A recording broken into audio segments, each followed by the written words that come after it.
कभी सोचा है कि एक फिल्म जो बॉक्स ऑफिस पर बिल्कुल नहीं चली, वो ब्लॉकबस्टर कैसे कहलाती है? आज हम बॉलीवुड की फाइनेंसिंग की इसी कॉम्प्लिकेटेड और अक्सर अंधेरी दुनिया की परतें खोलने वाले हैं।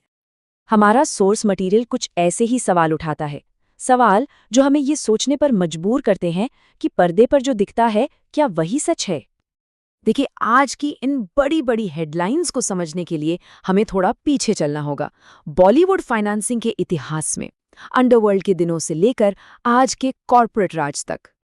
एक जमाना था जब बॉलीवुड को इंडस्ट्री का दर्जा ही नहीं मिला था, और इसका सीधा मतलब था बैंक से कोई लोन नहीं मिलेगा। और इसी खालीपन को भरने के लिए अंडरवर्ल्ड ने एक बहुत बड़ा मौका देखा। तो जब फाइनेंस के सारे कानूनी दरवाजे बंद थे, प्रोड्यूसर्स उन लोगों के पास गए जिनके पास कैश की कोई कमी नहीं थी। अब वो पैसा कहाँ से आया, इससे किसी को कोई मतलब नहीं था। उस दौर में बिजनेस मॉडल बहुत सिंपल था। ज्यादातर कमाई होती थी टिकट की बिक्री से। और ये बात अंडरवर्ल्ड को बहुत पसंद थी, क्योंकि कैश का हिसाब किताब रखना आसान था। उन्हें साफ साफ दिखता था कि उनका पैसा कहाँ जा रहा है और कितना वापस आ रहा है। लेकिन इस पैसे की कीमत बहुत बहुत भारी थी।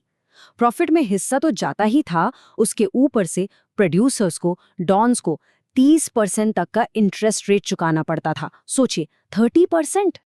और ये कंट्रोल सिर्फ पैसों का नहीं था, ये प्रोड्यूसर के ऑफिस से निकलकर सीधे फिल्म के सेट तक पहुंच गया था।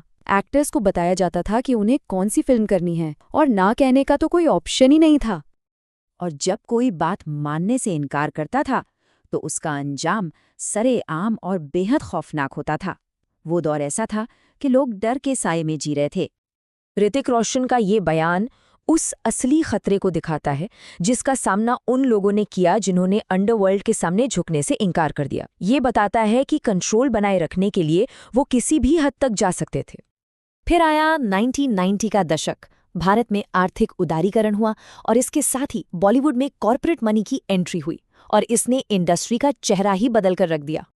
यश राज फिल्म्स जैसे बड़े प्रोडक्शन हाउस और जी टीवी जैसे ब्रॉडकास्टर्स, इन्होंने इंडस्ट्री में लीगल पैसा और एक प्रोफेशनल स्ट्रक्चर लाया। एक पल के लिए तो ऐसा लगा कि शायद अंडरवर्ल्ड का दौर अब हमेशा के लिए खत्म हो गया है। लेकिन पुरानी ताकतें इतनी आसानी से कहाँ जाने वाली थीं? वो गायब नहीं हुई, उन्होंने बस अपना काम करने का तरीका बदल लिया। अब कंट्रोल का एक नया, ज्यादा सोफिस्टिकेटेड रूप सामने आने वाला था। अंडरवर्ल्ड अब कॉर्पोरेट बन गया था। जैसे चोरी चोरी चुपके चुपके केस में पता चला, अब वो फिल्मों में पैसा लगाने के लिए शेल कंपनियों का इस्तेमाल कर रहे थे। मतलब ऐसी कंपनियां जो सिर्फ कागजों पर मौजूद थीं, ताकि काले धन का असली सोर्स छुपाया जा सके।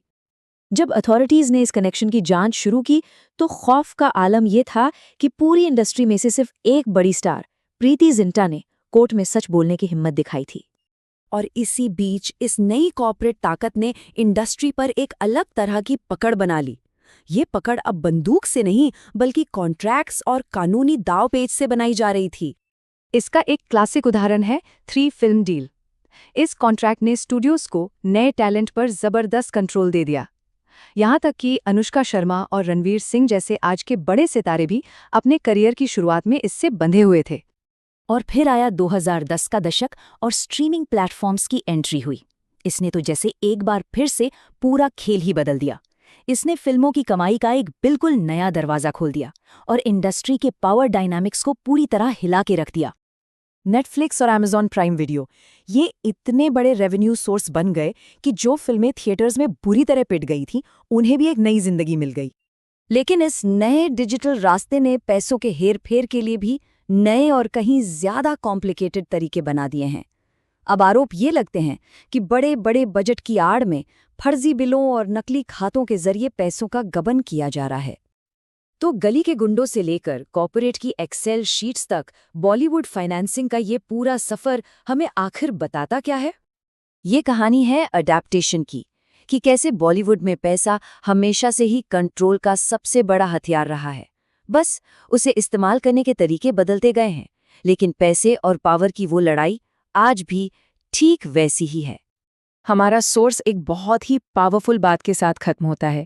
ये हमें याद दिलाता है कि इंडस्ट्री की जो चकाचौंध वाली इमेज हमें दिखाई जाती है और उसके पीछे जो सिस्टम काम करता है, उसमें जमीन आसमान का फर्क है।